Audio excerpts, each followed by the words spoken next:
Hi, and welcome to another episode of Real PR. Today with me, Lauren Roberts. Today I'm joined by national journalist Matt Barbour, who I've met once at our PR summit last year. So we're going to talk all things business, PR, and journalism.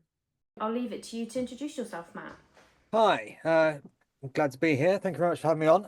So my name is Matt Barbour. I'm a national journalist. I've written for national newspapers and magazines since I was 21, or 22. So I've been doing it for a long time. I'm 50 years old now, which I'm very ashamed to say. So I've been doing it for too long. I guess a bit of background about me is that I got into journalism on a whim when I was about some 19, and I thought, wouldn't it be wonderful to be an inspirational writer like Fergal Keane, who wrote Letter to Daniel and other things. Anyway, and I set up a magazine when I was at University of Bristol University, which won the Guardian NUS Magazine of the Year award, and that was called Sin Magazine, and it was full of mixture of celebrity interviews with people like Paul Weller and David Attenborough and Boyd George and other people, and all some whimsical bits and pieces as well, and some politics. Anyway, and it's a very sort of glossy, sort of slightly overly ambitious project, which kind of I think it carried on for a few years. But anyway, but as a result of that, I then got approached by the Times to apply for their graduate trainee program and I got approached by anyway by a few. It was a very successful project, and it's probably much more valuable than my actual degree, whatever. And I anyway I applied for that, and I'm very lucky to have got it. And it was quite. I didn't realize at the time it's quite a prestigious thing to get because I think they chose two people out of lots of applicants. Anyway, it's the same thing that Boris Johnson got onto, which both he and I got summarily sort of kicked out after a couple of years anyway. But yeah, so I joined the Times straight after university, and it wasn't the best experience because you're thrown in at the deep end without any real kind of support, and everyone else there was kind of scratching their heads wondering why you hadn't gone through the ranks of working for local newspapers, and they were quite right actually. And it was very interesting to see how a national newspaper worked then. Newspapers then were very different beasts. So, in fact, I joined the Times on the day after Princess Diana died, which wasn't the best day to join a newspaper because no one really had much time to talk to me or support. Anyway, not that I needed support, but anyway, it's just a very interesting experience to see, how a national newspaper dealt with such a massive news story. And anyway, I punted around from various desk to desk, so from the news desk to the business desk to various others, and largely didn't really find my niche. My background really was I guess science, and I mean I was very good with numbers. I was very sort of mathsy when I was at school, so I quite enjoyed doing something a bit more, I don't know, a bit more human interesty, a bit more sort of inspirational, a bit more sort of, I don't know, something which was about I guess inspirational real people's lives. Anyway, so then I left the Times, went to Australia for a year, and just with my now wife actually, and we didn't. I just needed a bit of time off, and then went there. And after about a month, I got approached by the editor of Men's Health magazine in Australia, who said to me, "Would I like to come and do some bits and pieces for him?" And at the time, that was the time when Men's Health magazine was at its zenith. So when there were all these posters around of that. I don't know, so it was an iconic image of the guy putting up a t-shirt showing off a six pack. Anyway, at the time it was the magazine which all men were reading, a bit like it was the time when people were also reading Nuts and GQ and all those sort of things. Anyway, so then I said, great, I'll come on board and do some bits and pieces for you. And then I was basically given the best job I have or will have ever had. But I was made the adventure travel correspondent for Men's Health magazine out there, which basically meant that I was sent all over Australia doing flying jump jets, rock climbing, skydiving, snowboarding, just having the best time of my life, and being paid a lot of money for it as well, which was amazing. Anyway, so that was brilliant. And then I realized, actually I thought I fell back in love with journalism then, and then I came back to the UK, and then I worked for Men's Health magazine in the UK, and I was one of their section editors, largely doing a lot of sort of exercisey stuff, but also doing celebrity interviews and that sort of stuff for about 5 years. And then I realized that there was a bigger world out there in journalism, and also a lot of my stories that I was working on, because I was finding exclusive terms for Men's Health. A lot of stories I was working on could that then actually work in other publications at the same time. So, and because I'd done quite a lot of health writing, and as I said, I got a sort of strong science background, so I understood a lot of the science behind, health, sort of advances and sort of, medical kind of stories. I then started writing for lots of health, sections of newspapers, primarily the Sun, the Mail, and the Mirror. I mean, I carried on writing occasionally for some broadsheets like the Guardian and the Independent, but increasingly the broadsheets were, they seem to suffer quick soonest, rather, if that's the right phrase, from the sort of the readership slump and so on. So they became sort of less efficient, and anyway, it was an easier gig to write for the tabloids, even though the tabloids weren't anything that I'd ever kind of aspired to write for. But actually, I came to realize that a good story is a good story is a good story, and actually, if you've got a good one, then actually you can just reposition it in certain ways, so it can pretty much be run in any newspaper. Anyway, so then I started to write for those health sections, and then I realized that there's quite a lot of crossover with real life human interest stories, and that basically means it's an ordinary person with an extraordinary story. So it would be something along the lines of, I mean, it could be anything from a surrogacy story to an incredible baby survival story to some sort of weight loss story, and often there is an overlap between health and these stories as well. And anyway, I really enjoyed those because I found it a real privilege to speak to somebody who hadn't spoken to a journalist before, and largely people are very and rightly wary of speaking to journalists about their personal lives and what they've been through, because sadly there are a lot of journalists out there who don't treat their case studies very well. And anyway, so but and I very quickly gained or gathered a very good network of case studies and contacts who knew that I was one of the good guys, and then I anyway things rolled on, and it's worked out very well. So I guess for the last 15 years, that's kind of what I do now. So what I do is I'm a freelancer, although I'm a contributing editor for the Mirror Group, which basically means that I bring them a lot of exclusives, but I'm free to write for anybody. So if I find a very good story, I kind of know where it will go, or it could go, and then I will approach a number of editors and say, look, I've got this potential story. So for instance, one example would be I've just interviewed an amazing mum who lost her husband during the start of the pandemic, and they then had two very small children who are 1 and 3, and one day her husband was killed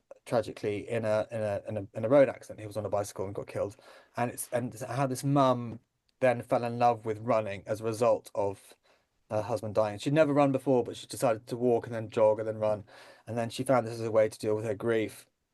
And she's just done the London Landmarks half marathon, which is her first half marathon, and it's a very compelling story about how she's dealt with extreme grief while being a mum to two very small children, and how she's communicated that with her children as they've grown up. And they're now, I guess they must be sort of 6 and 5 or something, or 7 and 5. Anyway, and that story is actually, as an example, that story is actually now going to the Times next week into the T2 section. There's a big double page spread. But at the same time, I've also contacted a couple of old contacts of mine who work on the women's magazine, so that's also going to a women's magazine as well. So it's interesting how people have these preconceptions about what certain media are and who they're for, and that certain stories are trashy or I don't know, somehow tabloidy, but actually it you realize that there's a massive crossover of interest between all these stories, that a lot of these stories will be applicable to almost everybody. And often a lot of the stories I do are quite female focused, I suppose, because of the fact that editors always assume that all their readers are female, but that's not always the case. But largely, yeah. So no, that's what I do now. So every day is full of potential news stories. I get contacted. Probably get several hundred emails a day from various people saying, or editors, or PRs, or charities saying they've got nice little stories for me. It's a very hard process sifting through all the potential stories, working out what could or couldn't work. seeing if the right photographs are there to go with the story, working out if it's relevant and topical. Often you kind of it helps if a story's got some kind of peg to it that you could convince an editor why they should be running it now, rather than it being just a generic anytime story. Um, anyway, so that's kind of what I do. Hopefully that explains a bit of my background and where I am. Absolutely. And you've covered a couple of questions that I wanted to ask you anyway. Well, Um, with things that have, so you've been writing in this sort of space for, as you say, quite a long time. What sort of changes have you seen, I guess, recently? The media has changed massively. What has that yeah. changed for you? I mean, it's so obviously a lot of stuff's going on online now straight away. Although strangely, some newspapers have a dedicated digital team, which means that that it's commissioned specifically just to go online and won't ever go into the newspaper. So that's the Sun and the Mail and that sort of stuff. But sometimes pieces, for instance, which go into the Express. I mean, I write for the Express as well, or the Sunday Express. They don't always go online. Or in fact, I had a double page spread in the Fabulous magazine on Sunday, which is the supplement which comes out the Sun on Sunday, which hasn't gone online. So it's an interesting one because obviously a lot of people only get their news content now through their screens rather than actually going and buying a physical publication. So it's I guess that affects the whole business model a lot because it's about online advertising. There's the old saying that if you're not paying for something, then you are the product. So that I guess then you become a lot of the stuff people sort of read online, through portals like Mail Online, whatever, and where they have Mail Plus subscribers, or you have to subscribe to read the Times or subscribe to read the Sun's content to a certain extent, is that you become the product. So that you either pay for it or you are bombarded with adverts.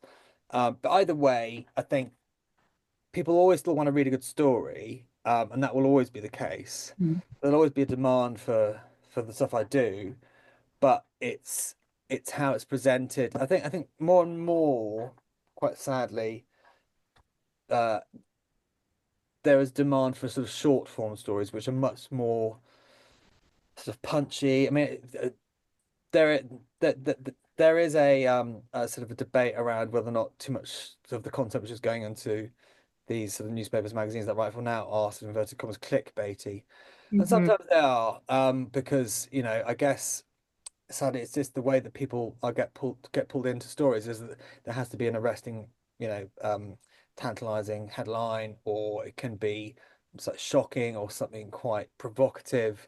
I don't particularly enjoy doing the stories where somebody is exposing some part of their background or life where you know I feel like that they're doing it for the wrong reasons. They're doing it to get a quick bit of publicity where you kind of feel that once it's out there, the story can't be pulled back. And so I don't really enjoy those sort of stories, but I do really enjoy stories where people are trying to promote something very positive, or they've done something very inspirational, or I don't really like the mucky end of journalism, because it's just not something I've ever wanted to do, or will do. No, and I guess there's always a time and a place to tell the right story, isn't there, and in the right way. Yeah.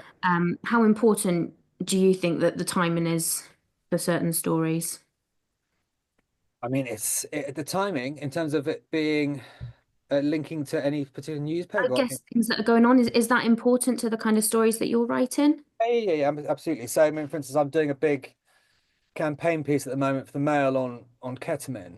And there's been a big push in the last few months for it to be reclassified from class, or is it C to B, or is it B to A? Anyway, I think it's B to A, yeah, because it was reclassified from C to B a few years ago. And so it's ketamine's become a pandemic, or an epidemic rather, of being used by young people because it's very, very cheap. They don't believe that it's addictive, and it's very accessible. And police, because it's not classified as a high risk drug, the police don't really have resources to take it seriously. So I've got a huge number, about 20 or so parents who've all lost a child to ketamine, who are all campaigning for this change, together. So that's very timely. So yes, I mean, but then there might be something on And there are always these awareness days for things. There are, there are news pegs on, obviously some celebrity gets involved in something. It could be something to do with domestic abuse. It could be something involved in, yeah, I mean, so that, yeah, t timing is very important. I mean, it really helps to explain, or there's some new case, some new study out in some journal showing that, there's a rise in incidence in something or a rise in risk in something or whatever. So yes, I mean, essentially, I always need to find some sort of peg to try to hang it on to explain why this is happening. Or maybe someone's just, so I'm doing a lot of marathon stories at the moment. Mhm. Because the London Marathon is just coming up and it's summer marathon time, isn't it, really? So, and a lot of those stories are very inspirational, not because someone is just running a marathon, which is great, but obviously hundreds of thousands of people do that each year. It's often it's the backstory. So, but them running the marathon is uh quite a nice peg to get that backstory to run. It could be someone talking about like the mum I spoke about earlier on who his husband was killed, or it could be maybe somebody lost someone. Often there's someone who's they're often very, very compelling backstories. People who are raising a lot of money for marathons. So it could be suicide, it could be mental health, it could be baby loss, it could be any of these things. Actually, the marathon's a good peg to run that story um, quite a few years after the event because it's about them talking about why they're putting themselves through this rather horrible experience of running a marathon. Yeah, definitely. I bet that's quite difficult to read through those things that are coming through into your inbox. Well, it is, but it's good because it raises awareness of these issues, but also it shows that, I think, and it's been great in the last few years. There's been a big campaign to not hold things inside, to talk about your mental health, to get it out in the open, and actually, it's great that people are talking about these things rather than just bottling it up. And I think, in the past, a lot of mental health issues were brought to the front, and everyone has these things in their lives. Everyone knows someone who's had cancer. Everyone knows someone who's been through horrible times, and it's very, very important that people don't just bottle it up and then they get out there and they say, look, I'm tired of just sitting back doing nothing. I feel like I want to be proactive in this horrible time, and Mhm. it really, really helps them, and it really helps get other people to talk about it too. So it's very good. Yeah. And of those, so I guess people are sending those stories through to you. Which ones of those do you find are the easiest to sort of pick out that would make a good story? What makes it stand out to you? Um, I guess if it's really quite, I mean, quite different, if it feels like it's not something that you've heard lots of times before, photographs are very, very, very important. If it's somebody who is very open about what they've been through, and I mean, obviously, as a journalist, your skill is trying to sort of tease out the quotes and the words from them, but it helps if they actually, have thought about this a lot and they have a very clear message that they want to say. But I mean, the problem is that I get sent so many emails, and it's very, very hard to sift through the intros that I get sent of what the story is, because you have to kind of read between the lines and think if there might be more to the story, because it's the stories kind of work often because of the very small details that are in it. It's the little anecdotes, the little bits of color, it's the little moments of, so for instance, this mum who's two children, no, who's looking after these two children after her husband died. She said she after her husband died, she wanted to reupholster all the chairs in their house because she believed that they'd absorbed the grief of her husband. Um, and it's things like that which really kind of bring these stories and make you realize how bad things were for her. So but you don't really get those bits of color unless you do a proper chat. Um, Yeah. and it's tough because sometimes the reality is that you do a chat or an interview with a case study who's got a very strong story, but it sometimes it doesn't quite work because they don't have those little bits which bring these stories, which create an empathy with the reader. So the reader understands where they are and what they've been through. And if you don't, and it's very sad because obviously sometimes you do the chat with them and it doesn't work. But sometimes what happens is because I've been in this job so long, I know that I can park a certain story and come back to it at a later date. And when there's a new peg or new news peg, when there's some new some celebrity or some other study which has come out which is linked to the story, and then and revisit it and hopefully get it out. I always feel terribly sad whenever I've done whenever someone's given me their story, a personal story, and they've put their faith and trust in me, and and they believe that it's going to go in, into national newspaper or whatever, and I don't achieve that, and I feel terrible for that, because obviously it's a real privilege to be in that position to give them, to give them that chance. And then, I always do my best to try to get out there in the end, but it's far from guaranteed, especially in the new working environment where, there are, newspapers have got low, small budgets and Mm, pages and less space to put these things in. So yeah, it's always a challenge, but it's a challenge that I still enjoy. absolutely. Do you have to sort of ch decide how to pitch those in order to get the best chance of getting those into the nationals?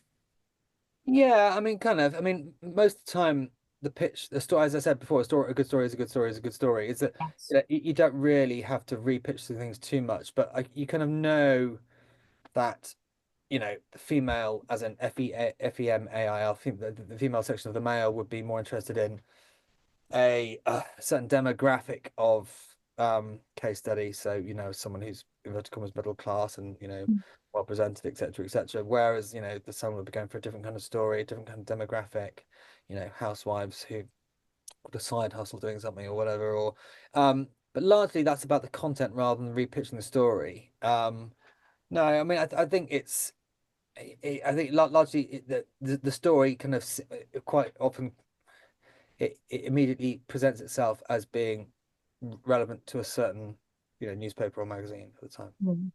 I think you alluded to this a little bit earlier about the importance of photos for a story like that, Yeah. especially something that's got a bit of a timeline to it, where you might need photos stretching over a whole period, not Yeah. necessarily just for one thing. Yeah. Um, has video sort of become important at all?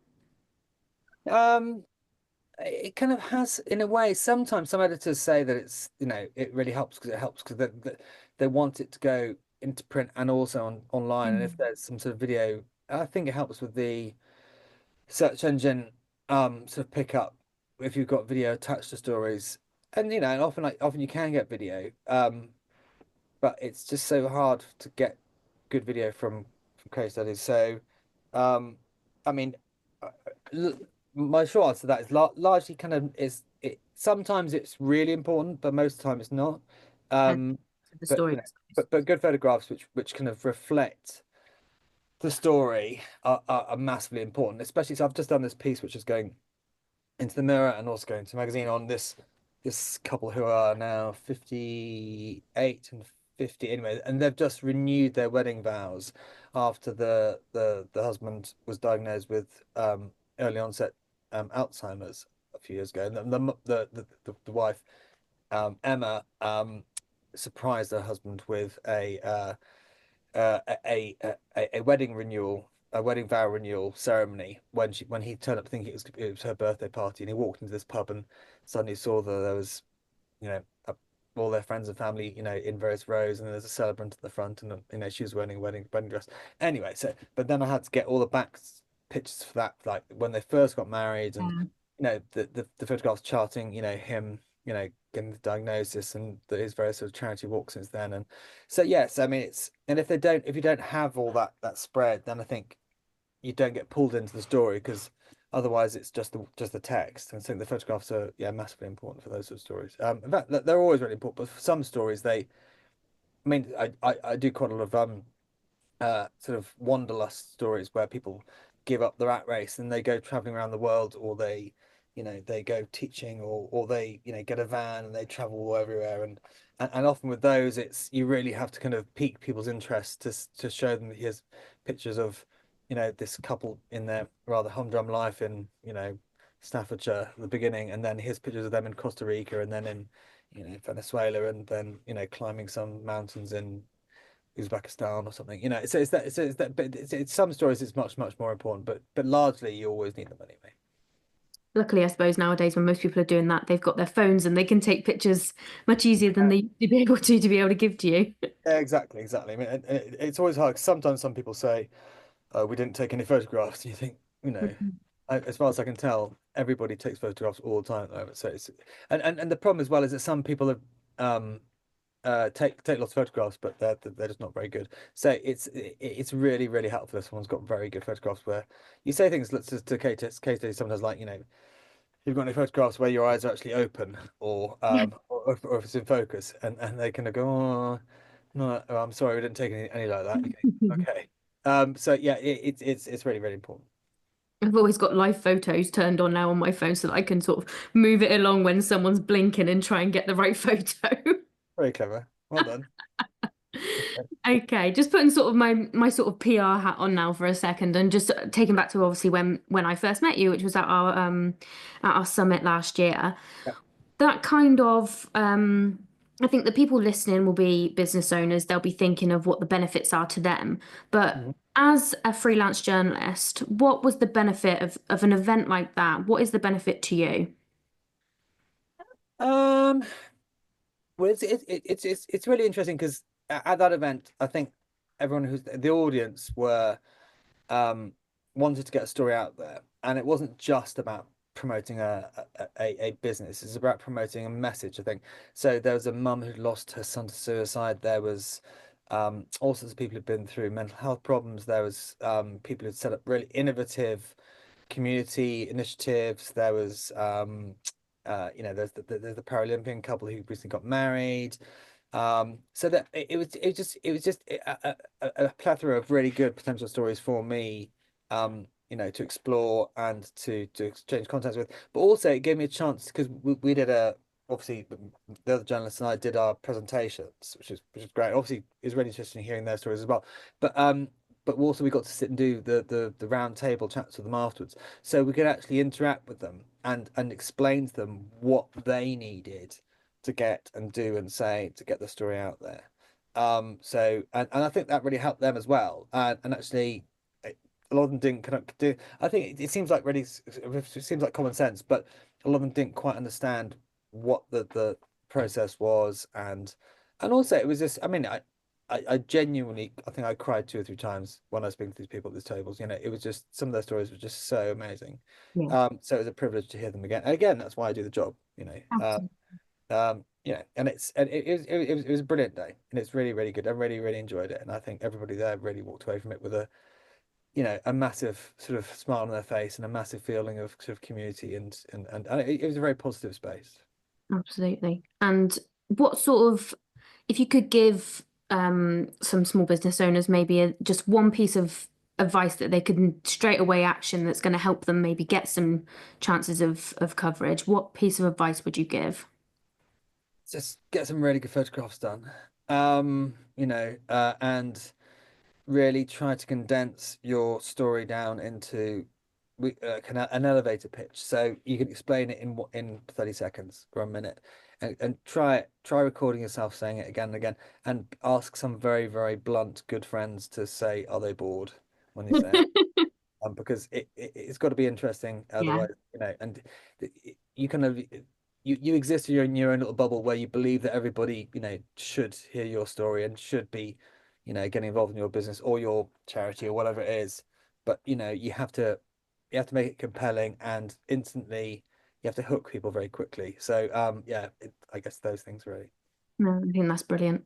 That's great. Thank you so much for talking to me, Matt. I think that's been really, really helpful, especially for people that will be listening. Brilliant. Um, so if people want to get in touch with you, where can they find you? Uh, Best thing is just to drop me an email. Actually, I'm at Matt, Matt with one T, and then Barbour spelled like the jackets, Barbour at gmail.com. So that's Matbarbour at gmail.com. Lovely. Thank you so much for coming on today. Brilliant. Thank you very much. Thank you so much for watching today. If you want to follow more and find out about Scott Media, we are scottmedia.uk. And if you want to find me on LinkedIn, I'm Lauren Roberts. Thank you so much for watching.